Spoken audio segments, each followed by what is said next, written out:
wasaaradda amniga Soomaaliya ayaa xaqiijisay in la burburiyay saldhiggii xarakada Al-Shabaab ay ku lahaayeen deegaanka gobolka Shabeellaha Hoose. Warbixinta warkay noogu soo diray wariyaheena Cabdicasiis Riyaali. Dowladda Soomaaliya gaar ahaan wasaaradda amniga ayaa si cad ugu dhawaaqday inay burburiyeen mid ka mid ah saldhigyadii ugu waaweynaa ee Al-Shabaab ay ku lahaayeen gobolka Shabeellaha Hoose gaar ahaan deegaanka Lego. Inagoo kaashanayna ciidamo saaxiibadeena ayaan saldhiggaasi burburinay waxaana gacanta ku soo dhignay soo dhiibay qaar ka mid ah kooxihii Al-Shabaab ka tirsanaa ee saldhig ku sugnaa. waxaa telefishinka Soomaali Cable la wadaagay afayeenka wasaaradda amniga Cabdicasiis Cali Xildhibaan. dagaalada aan uga soo horjeedno maleeshiyada Al-Shabaab waxay isugu jiraan kuwa cirka ah iyo kuwa dhulka ah.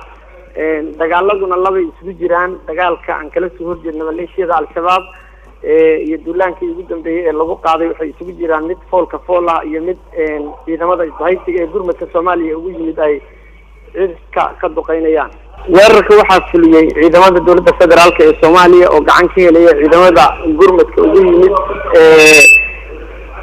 Soomaaliya ka howlgala ha ahaadeen kuwa isticmaala droniska iyo kuwa kale.